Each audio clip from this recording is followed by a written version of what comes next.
The King of Podcasts Radio Network proudly presents the Broadcasters Podcast, where we dive deep into the media industry headlines and dissect the digital disruption that diverges the masses into the new media counterculture and away from the media establishment.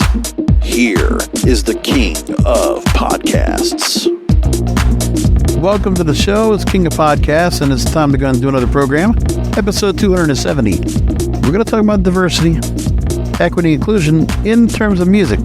Really, diversity and inclusion. And it's going to be a bit of a callback to an episode I did a few months ago. Because I really think it's a good time to go ahead and call that episode back, because we got a great guest column article that came out in Billboard that gives me the chance to go and talk about this. So I want to go and bring that up now and talk about it because it's important. Now, I talked about this back in November 4th, which is episode 251, the gentrification of crossover music and pop culture. So I said that decade by decade, the corporate media, the gatekeepers of the mainstream pop culture, has continued the crippling of crossover music and culture that bridge cultures and brought people together. And that was one of the things that I thought was important, because we felt that kind of thing going on, that we were missing out on music that's just getting now homogenous. The quality of the music is getting bad. And the reason why the quality of new music is getting bad now, partly because of the production value on how quickly you can put something out for streaming, and it doesn't really need much to make it TikTok viral. And because of the artists and the musicians that are actually behind it. Sometimes there's no soul. There's no real heart to it. There's nothing special to the music at all. But that doesn't mean we don't have crossover. It's just whatever the mainstream system was that allowed things that were not part of the mainstream cycle, they could cross over into the mainstream and become popular. And it was never going to just stay up there forever. Some artists or some acts and some music could become part of the mainstream and would be embedded in. But for the most part, you would hear about something and it would just come and go. That's why disco was like that. Sometimes dance music goes like that. It comes in and it goes. Rap music is like that right now. But what are we getting instead? Everything is being done digitally. Country is really the only, country, blues, jazz, I guess, are the only areas where you still have real instrumentation. But nobody's doing that anymore. I mean, R&B music is still out there, but it doesn't even get close to the play it could be. It's unfortunate, but that's where we are right now. Nobody gets to hear the songs. The stations that are playing it, this is for the older crowd. Okay, well then the newer audience, they don't get to hear anything. Plus, a lot of the R&B based music, there are a lot of artists that are white that are doing it. And that's been going on for years. For a while now. And so this has been acceptable. And so there's a story that came out from Billboard that discusses this pretty well, but I mean, I'm going to not have necessarily the same thoughts that she might have, but I will take what she says and put into context into how it should be. Because I think you could take this idea here and just reverse it, reinvigorate an original idea. Because when this young lady, Janisha Jones, writes about why the music industry must embrace meritocracy for true diversity and inclusion. Well, she got my attention by just saying that. Because I've always said, if you want representation of different cultures, different everything. And this is the part I need to go and make the point of. It doesn't have to do with race. It's cultural. It is cultural. Okay, and let me put it to you like this as well. Because if you want to go ahead and talk about brown or black, you can't put it as race because there's too many cultures involved that are all different and all very differentiating from each other. If you're going to refer to music that is performed by men and women who are black, you're going to refer to, okay, American-based blacks or Jamaican which Jamaica has various areas of roots, rhythm, of reggae. And then there's Afro beats that come from Africa, or can also be put into other markets here, especially in Europe. You're seeing that as well. Haitian music, which is compa, which is very traditional. And then you have reggaeton, or dembo, which also has either a Puerto Rican or Dominican quotient. What's about brown, it can either be, are you talking about Hindi, are you talking about Indian, are you talking about Spanish? Are you talking about, that's the point. And there are other cultures we could also bring up into the mix as well, based on the skin tone, if you're going to go that route. Skin tone, race, does not matter. Not when it comes to music. Everybody wants to go put that out there, but it's a cultural thing. It's a cultural thing. And for people that need to go and understand it, that's just how it is. That's just how it's supposed to be. We get to enjoy different cultural sounds. And sometimes they broke into the mainstream. That's what we enjoyed. And for some reason, sometimes we don't get that. Okay? So let me take to the story. Janice Jones puts in the subheader, for far too long, the music industry has perpetuated a system that benefits a select few at the expense of marginalized communities. Right. But now, the point that can be said here, just look at hip-hop music. It's been corporatized to the level now that anytime a corporation gets a handle on any music, you want to know why disco really died? Because the corporations, they ran it to the ground, partially because they wanted to make whatever little money they thought of music that was going to be for a fad, and they wanted to make money while destroying the very fabric of what the music represents, who listened to it, and what the culture represented. Because they created a subculture. And there are certain people that mainstream society did not like. Corporations didn't want to be a part of. They want to be able to control the market, control the demographics, control who's buying. That's their plan. So in the story, she writes and says that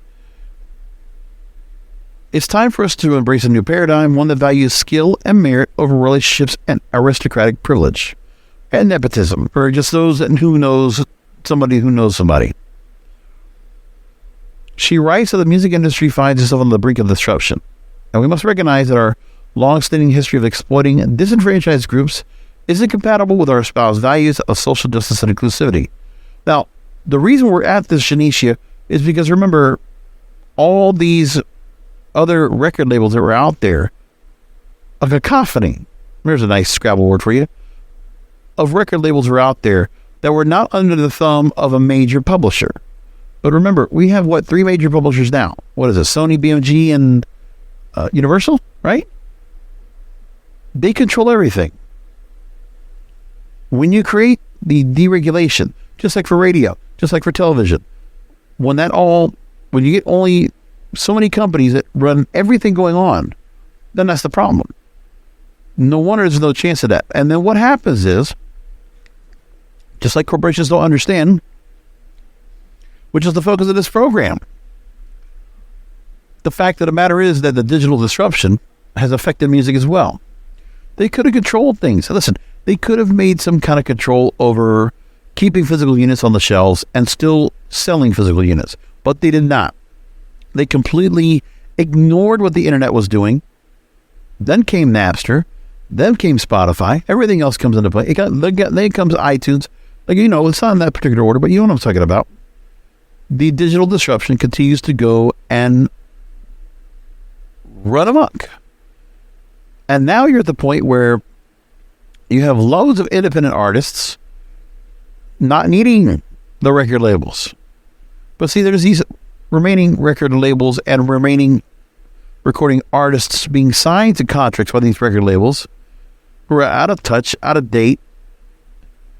It's still something important to see if the record label can get you something, but remember, the advance on your records, how much you're going to get back off of it, how much you're going to get back on sales, when they're going to basically just nickel and dime you, that whatever money you sign on the contract, it's going to go back to them anyway, because it's the overhead of spending to get you to become a star. Especially on that first album. Now, she goes on to say that the music industry finds itself on the brink of disruption, and the hesitance to be proactive and embrace change is no longer acceptable. The data clearly shows the consequences of a delayed reaction.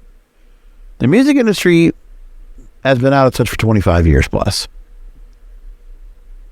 Our participation in an aristocracy-based system allows white men with access to rights ownership to hijack black and brown stories. But can we make a point?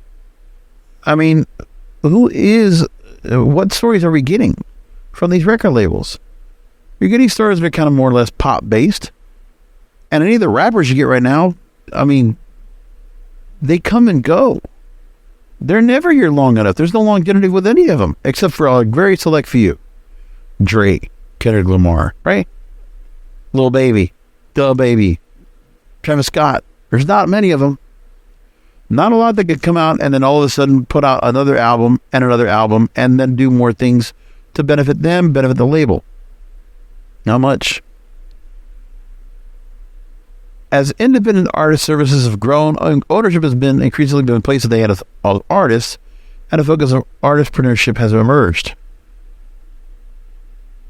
We must recognize the music industry is no longer a playground for profit-driven oligarchs who lack leadership skills and contribute to revolving door politics. See, that what I want to try to understand is these big corporations are not going to do jack shit. The independents are going to run the day with so many artists that are out there. And by the way, if you wanted to get some control back on the market, why are the record labels so detached from radio? They're more focused on Spotify, Apple, Pandora, and the like, and Sirius Radio. They've neglected terrestrial radio, which is a platform they actually controlled since the beginning of radio. I recorded music on radio. Now, this is the other part that comes into play, which is like, listen, if you feel like you need to go ahead and bring somebody on, a consultant, to help perpetuate a DEI culture, okay? The top 1% often rely on DEI consultants to meet an optics quota, right? To placate to those activists, those performative activists that they are requiring diversity, equity, and inclusion, or else they're going to cause a stir. Here come the tiki torches. Here comes cancel culture. Right. They're going to only do the bare minimum that they're going to do that. Statistics show that black and brown stories are highly valued in the music industry. 48% of artists being from underrepresented groups, and hip-hop and R&B being the top stream genres. And by embracing diversity and promoting inclusion, the industry can tap into a vast market of music customers or consumers eager to hear authentic and diverse voices. They're already hearing it. They're already hearing it on the streaming platforms they're on. What do you expect the labels to do? See, the music industry that Janisha refers to is the established music industry. She wants the record labels to start acting the part. They're not. Because the major portion of the music industry has given up on the record label system. The record label system's broken. It is. When you look at the artists that have album bombs this year, that really put out music that really comes out, the record labels, they're not paying attention to, you want to know about the, cultural diversity. Hey, just look at the audience that's out there for reggaeton. Okay? Just look at last year with Bad Bunny's album, the Big Summer album. Karol G puts out an album as well. She gets a real big bump as well. Certain artists have that pool. Those record labels and publishers are very much Latina or Latino represented, and so they're going into that. But see, I think what she's really referring to is she's trying to say black and brown, but which brown voices are we talking about? I'm pretty sure when she means American, when she's talking about American, or speaking for black, she's referring to American black artists. That's what she's talking about. Now, she talks about the staffing and the infrastructure in some of these major music business leadership roles, about women of color and BIPOC. So she urges all to shift from an aristocratic hierarchy to a meritocratic one. By valuing skill and merit over relationships and privilege, we can ensure true diversity, equity, and inclusion in the music industry, because she was referring to the fact that in here, she talks about how those in the music business have earned at least a bachelor's or higher degree of education, yet they're the most underpaid. And the majority of women of color in the music business enter into student loan debt while entering in the music business via unpaid internships. And over 86% without direct relationships or industry connections. Right. The idea is to have the right people. The thing is, the companies, these corporations, when they used to do it right, they used to have the right people in the right roles to get things to perform. The thing is, we used to have labels that catered to specific artists, okay? When I want to think about companies that would cater to Hispanic artists who were doing freestyle music, I think of Pandisc, Micmac, Tommy Boy. If you want to think of black-oriented labels controlling the business, LaFace, which was part of Arista, Cash Money, which was part of Universal, No Limit Records, which was part of Universal, Motown, part of Universal. That's how it usually worked. We would have labels that were attached for distributors. I remember what Slip and Slide was part of Atlantic Records, right? And then you'd have various record labels distributing for the smaller labels which were attached to them. And they put out a various wide variety of artists. I mean, think about it like this. There were certain record labels before this corporatization happened, like it did. I mean, you think of the labels that were out there before. Stax, Motown, and the power that they actually were able to go ahead and wield in their time in the 60s and 70s. It's a different time now. TK Records, right? And you look at what they were able to do with the amount of various black artists with white artists and a mixture of all out of Miami. When I look back at the analysis of Billboard Hot 100 hits, and I'll think actually from a core category, someone actually wrote up, and I'm just going to take here from a Quora link that says, do you believe music from the 70s is more diverse than the 80s? It seems like the 80s only had synth pop and hair metal. And so one person writes, the music of the 70s was incredibly diverse. You had an enormous variety of genres and styles vying for airplay and record sales. The 70s were a boom time for, and look at the variety. Okay, let me just put it like this. For Miss Janisha Jones to make her point here, let the independent artists do their thing. Because as long as we have a diverse amount of places for artists to record their music and to get it distributed, if they're going to have to do it this way without a record label, then that's the case. So here's a couple different categories. Singer-songwriters. You had James Taylor, Joni Mitchell, Paul Simon, Jim Croce, Jackson Browne, Gordon Lightfoot, Neil Young, Bob Dylan. Soul and R&B. So the greatest soul music might have ever come out of the 70s. Think about it.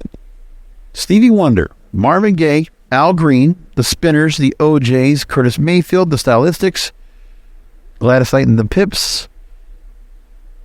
Temptations were still putting out music by then. So far, that's a pretty good list. You had prog rock, you had glam rock, you had hard rock. You had southern rock, you had disco, Bee Gees, Casey and the Sunshine and Band, Chic, Donna Summer, and so many others. In jazz, you had George Benson, Weather Report, Chuck Mangione, Miles Davis. And funk, Ohio Players, Kool and the Gang, Commodores, Earth, Wind and Fire, Palmer Funkadelic, Rick James, Wild Cherry. We didn't add James Riley to this list, but he needs to be added in here. Very diverse. Very, very diverse. And then there's the part where someone also writes in here, that's a professor, That writes about, was music always as diverse as they are now? If not, when did music become so diverse? And somebody answered the question and said, well, it began with the union of black and white genres in the late 19th century. Ragtime, then the blues, then jazz. And the genres reached Europe by the second decade of the 20th century.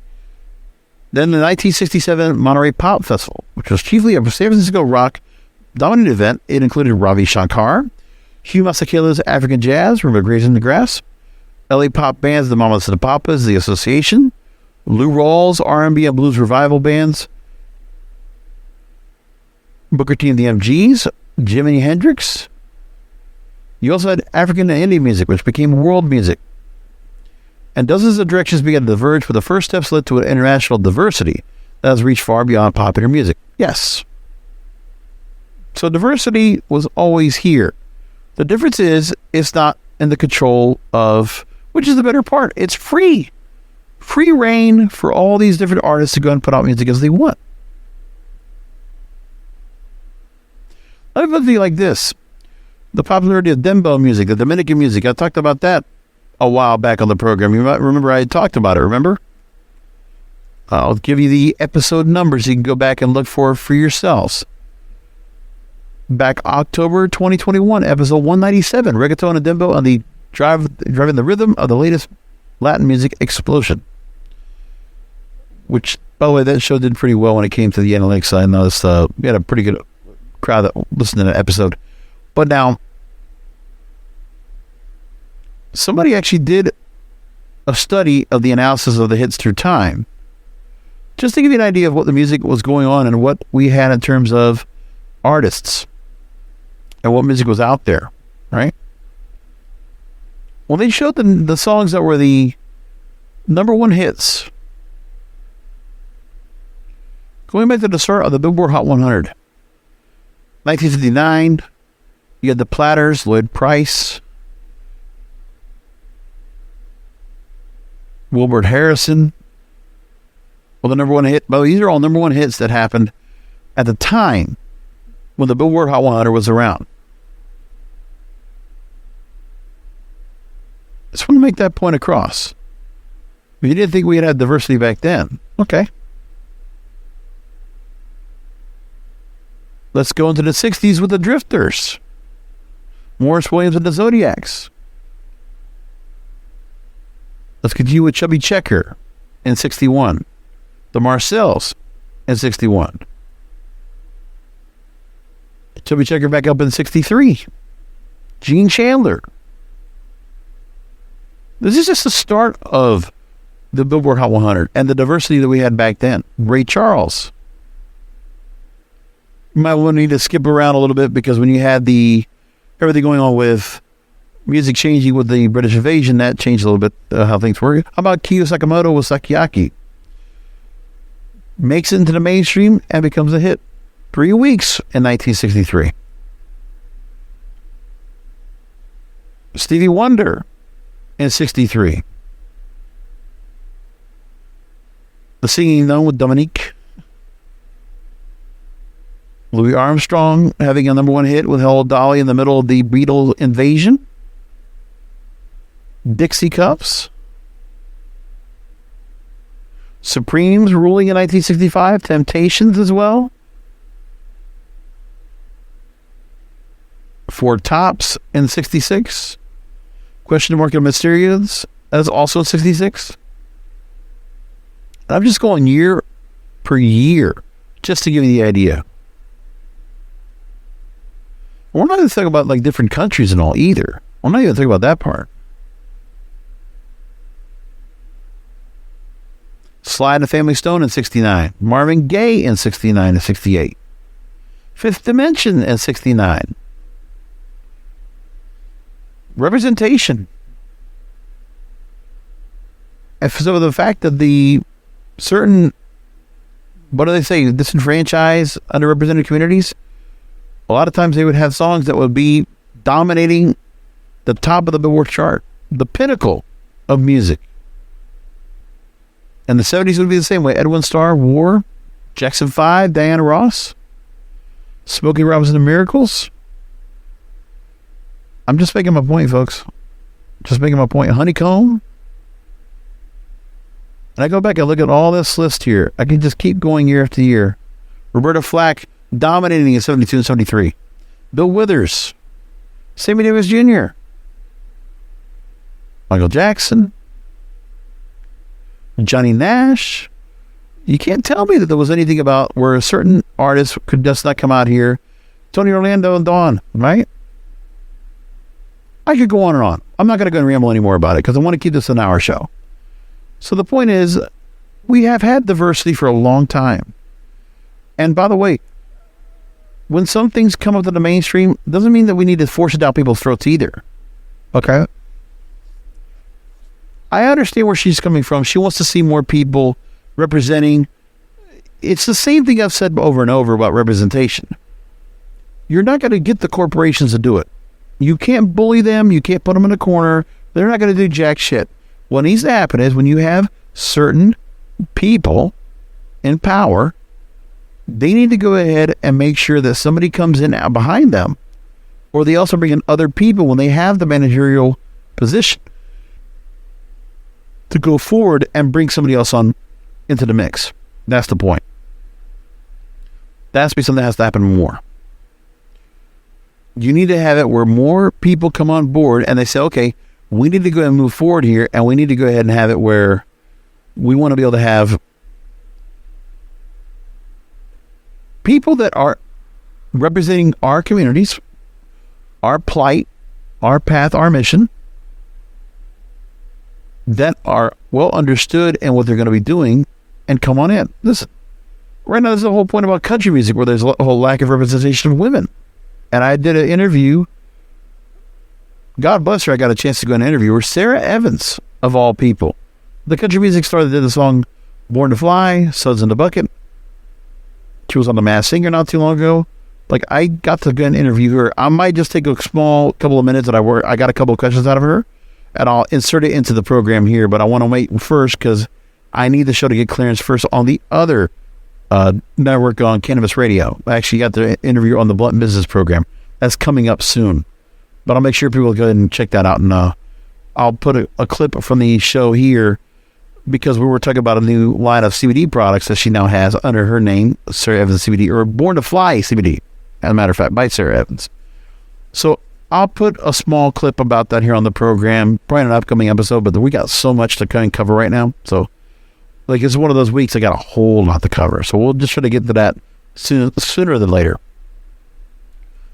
But that's the part I wanted to bring up here. When it comes to representation of any type, when you see women that are in power, those women, it's upon them that if they got themselves in that position, they need to make sure that they have somebody replacing them to be another woman, if that's what they want, or another person of color, whatever it might be. To keep the representation as it is, and have a proper representation of the public or the demographic you're trying to reach, right? But good music is good music. It's going to go across the board. You know that's how it's going to be. Meantime, it doesn't really matter so much about the music that you're playing out there and, you know, what gets it really. You have to remember that the music that's getting popular right now is based on TikTok. At the moment, Miguel and Sure Thing has been on the official chart in the UK for, I think it was 11 weeks in the top 10. It just dropped off of the top 10. It's like what, number 17 this week? But that song, all of a sudden, TikTok all of a sudden just came in, hey, Miguel, you didn't get a chance to be a hit over in the UK. Now you did. And look at that. All of it. Now we have music. It doesn't necessarily matter what the music is. It's just, is it sped up? Now, I remember back in the day, you know, talking to me about, like, you know, the 90s, especially mid-90s into the 2000s, where radio stations made it a practice to turn up the pitch of the music so it came out a little bit faster, about 2-3%, maybe even 4%. That doesn't happen much anymore. That practice has gone away. But that was a thing, number one, because it would add a little more extra time for commercials to be slotted in on a radio station. And second, if a station actually pitched their music up a bit faster, it would make it so that if they heard the same song on another station, it would sound slow and it would not be so good. So we would have got to go and listen to what they were doing on the stations there. It was a good gimmick. I used to like it, but they don't do it anymore. So Billboard talks about with sped up songs taking over, artists feel the need for speed. So there's one song, Escapism, that was by the English singer Ray, that hit number 1 in the official chart in the UK. And after the first week, streams of the track started to fall. But mid-November of last year, it reversed. From 185,000 streams to 500,000 the next week to over 6 million 2 weeks later. And Escapism would make it to number 22 on the Billboard Hot 100, and it would be number 1 on the UK chart. A sped-up remix of Escapism captivated TikTok users, spurring them to incorporate it into their videos, driving streams of the original. And then, Ray's label Human Resources released an official up-tempo rework of the single that had over 114 million streams on Spotify alone. I was one of those people that streamed it. I liked it. These sticky versions sped up or slowed down, or a pair of tracks mashed together can spark streams. They're great mechanisms of growth. Every label's putting them out and releasing official versions of the remixes that trend on short-form video platforms. So some of these recent chart surges have included Miguel's Sure Thing, because it charted over a decade ago. Then we have The Weeknd's Die For You, Lady Gaga's Bloody Mary after the Wednesday thing, right? Mariah Carey's It's a Wrap, and Lizzie McAlpine's Ceilings, which is now growing really high over in the UK, and I think it was top 20 in the US. And we've already had remixes for years in the music industry, but now one person that he talked to on Billboard to talk about this was Jay Irving, longtime music manager and founder of Human Resources. Makes the point of saying that the difference today is the extent to which power has shifted to social media users. The process is no longer about label executives and managers deciding this is our single, insert remix producer here, add rapper here. This is going to be the thing. Those days are over.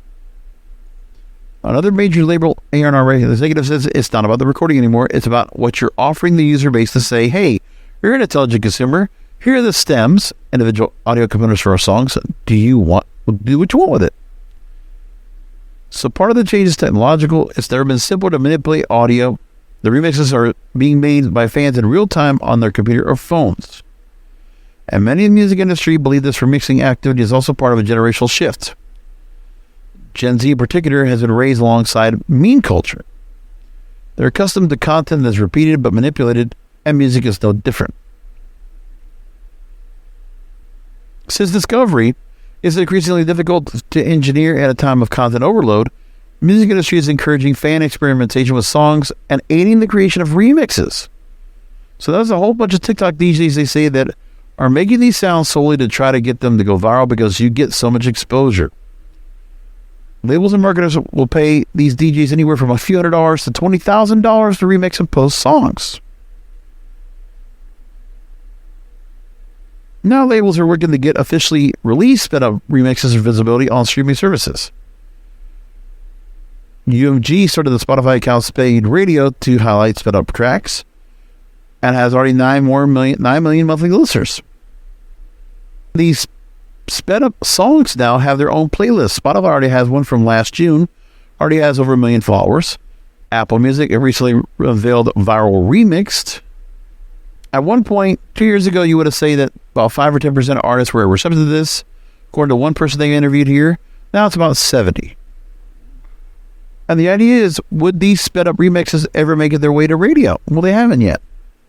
Because radio is still behind on a lot of different reasons. For a lot of different reasons. It really is.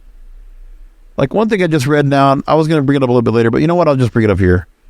Yeah, radio isn't a shit show.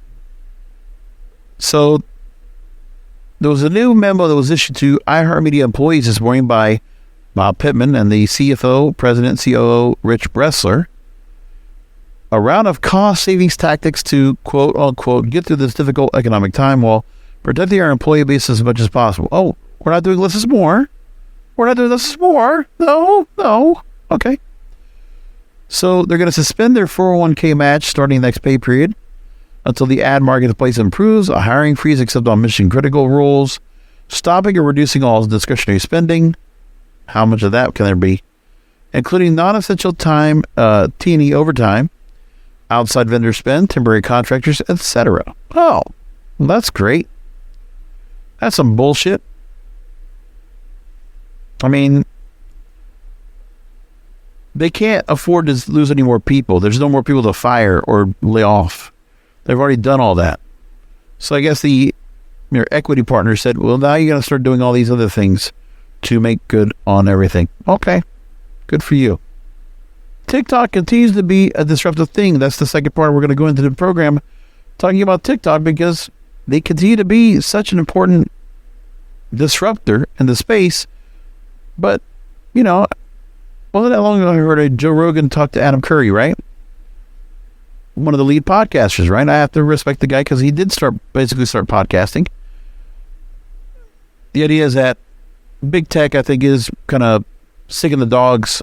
Their lobbying money is sicking the policymakers to TikTok because they're making too much money of the ad revenue. So let's just say, the whole thing with China, right?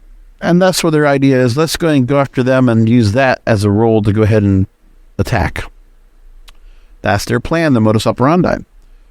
Well, Spotify, they're trying to say, is trying to copy TikTok, clinging on to power.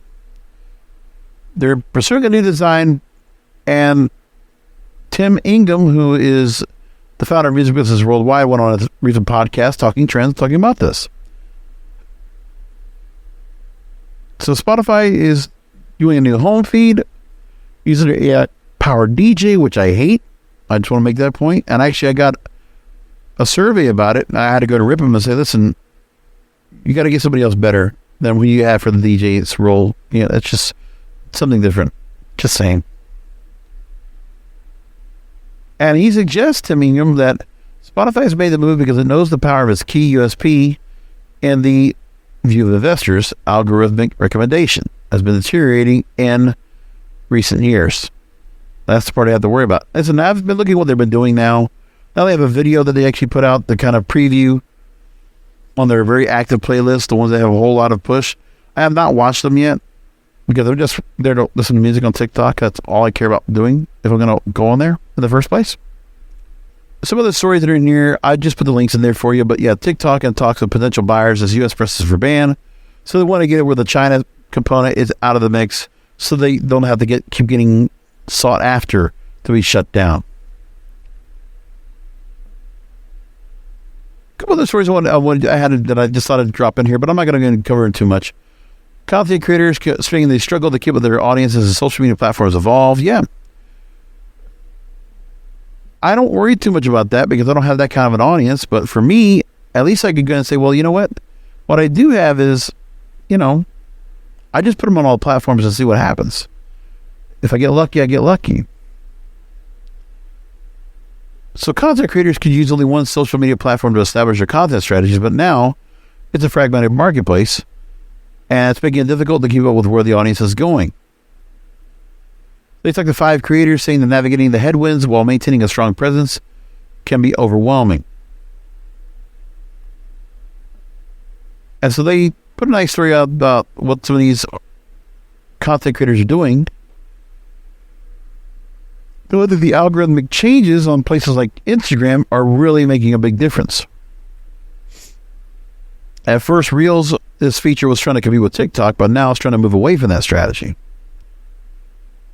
And then there's a part about podcasting, which I figured I'm going to put this in here real quick just to kind of drop the story in, that they're trying to say that podcasting is looking at video podcasts. We've been talking about that for what? How long have we been talking about that on the program? My God. Do you notice this when I do this Broadcasters podcast? I actually reach certain content sooner than other people do. Do you notice that? I do. I really move forward pretty quick when it comes to podcasting on how it has to change. For example, August 22nd, 2022, leveling the media platform, the media playing field. And that was episode 241. If you want to go back and look at that, I did a lot of talk about that over that program. And so there's the thought about what's going on with that. And then today talked about this, that YouTube and Spotify are investing in products that help podcasters tie their audio shows with accompanying video. Is the cost a necessary investment for publishers of podcasts? And they talked to several podcast executives about the potential benefit. So they mentioned how the cost of uploading an audio podcast on YouTube with a static image or sound wave is one thing, but it's also a different to produce high quality video, such as multiple video shots or of a podcast recording. Right, different camera shot. All I can tell you is there is something to be said now, and it's a different mindset that I had about 5-10 years ago about video podcasts. I mean, some people do like the fact of being able to go and see the person as they're talking. Okay, then do it. I've done it. And I'll tell you this for sure. Whether it was by When I'm Not Podcasting series or my Depraved and Debaucherous series. Either one, that's the short form format, and I've done it in video form, and I've done it without my camera, my face on camera. It doesn't make a difference, okay? Those shows, they don't get any different audience. And listen, maybe if I was a better looking woman, something like that, I don't know, more attractive to everybody, mass appeal. Maybe not a lot of people don't like their people on camera being bald. Okay. But the thing is that video is fine if you have an audience in there. You have a way you build a studio out and make it look good, sound good. Sure, you can put the time and money into it. I don't know, but for me, it's like it's just too much. Oh well, a video can be done. Companies will try to do it. I don't know if we were going to have enough time to do that. But what needs to happen is, I think video podcasting will be more important. But remember, the fact that YouTube and Spotify might have video podcasts doesn't make a difference in terms of people that are just listening in, because some people will not have the time. Keep that in mind. If you listen to a podcast like mine, you're not looking out to find a way to watch this, okay? Even when I put a link out on Twitter, Facebook, or Instagram, I might say watch or listen. Yeah, you can watch it on YouTube, but I know you're not watching it because there's nothing to watch. So you listen to it. But it's on the platform you would only watch something on. Because YouTube is a very good platform for that. Like, why not put it on there? That's why I've been putting all my content there since 2017. Because I know it's important. Very important. As some podcast executives talk about testing out more fully produced video podcasts, and there was a worry about the impact a shift to video might have on the medium itself.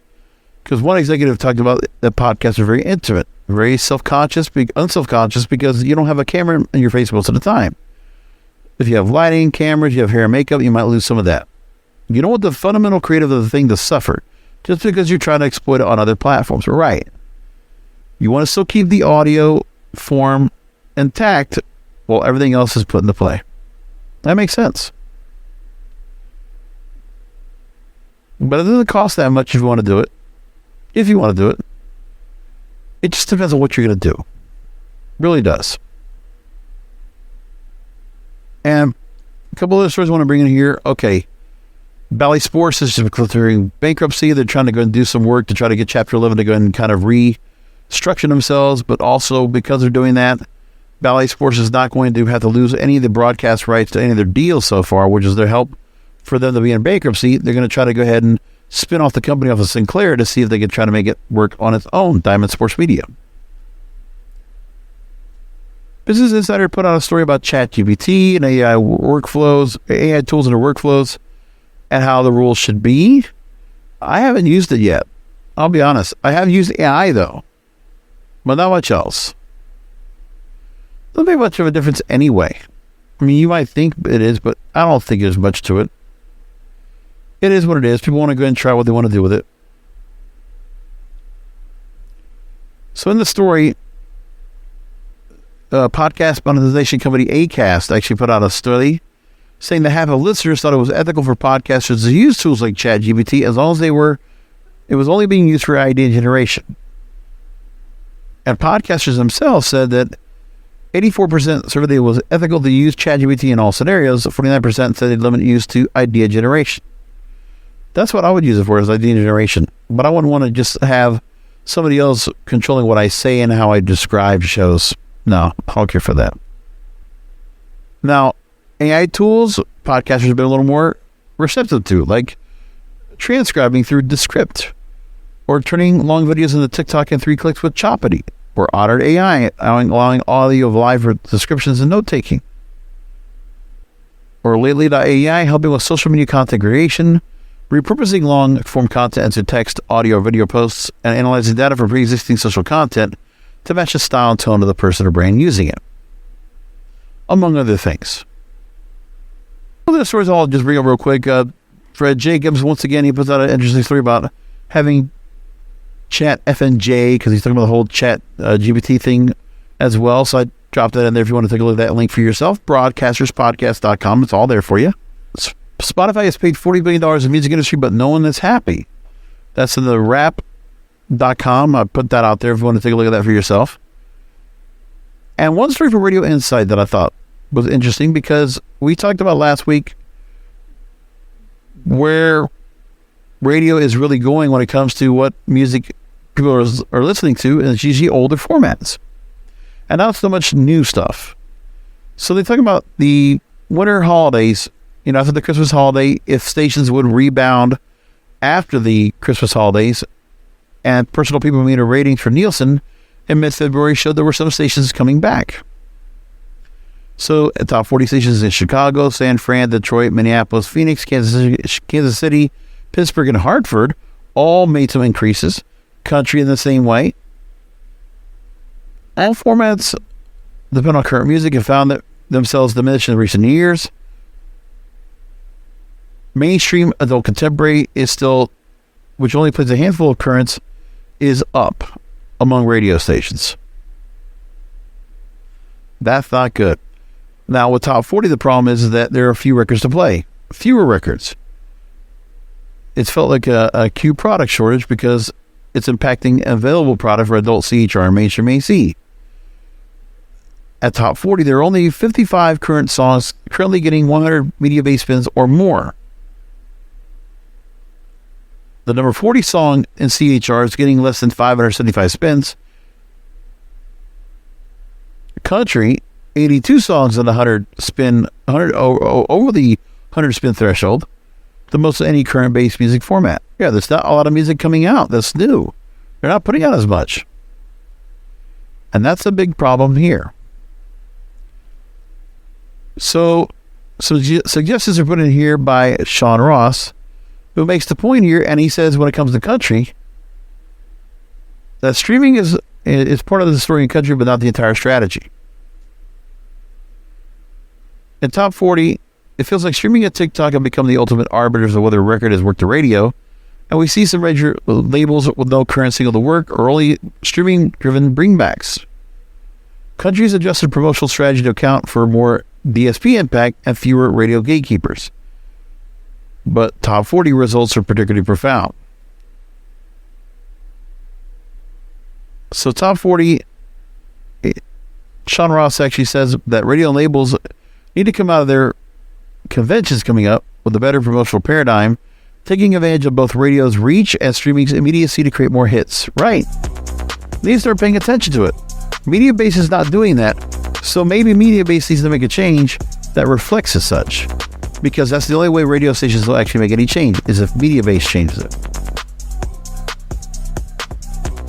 And there are not enough stations out there that will put out, if there's new music out there, they're not going to go ahead and rattle the cage and play some new music that's not in the mainstream and that's not popular. Now, that's where that Janisha Jones can talk a little bit about representation. Why are there only so many new songs out there when there's a lot of new artists, or a lot of artists that are diverse, women, black, brown stories, right? They're not getting on radio. Why don't you get them on radio?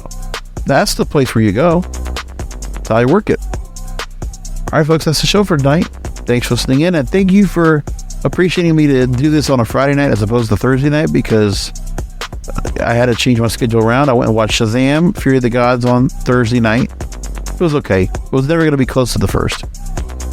And I had to watch Florida Atlantic basketball college basketball because Florida Atlantic, my alma mater, is in the NCAA tournament, and they happen to win their first round game over Memphis. Now they get to move on into the second round. A couple more games, they might get themselves into the Final Four, but that's really stretching it. We'll see how everything works out anyway. See what happens. Meantime, that's the show. Thanks for listening in, funny as you always do. Until next week, remember the content is king, and the control of your content is in your hands. Thank you for listening to the Broadcasters Podcast. Find all the links to subscribe to the show by going to broadcasterspodcast.com.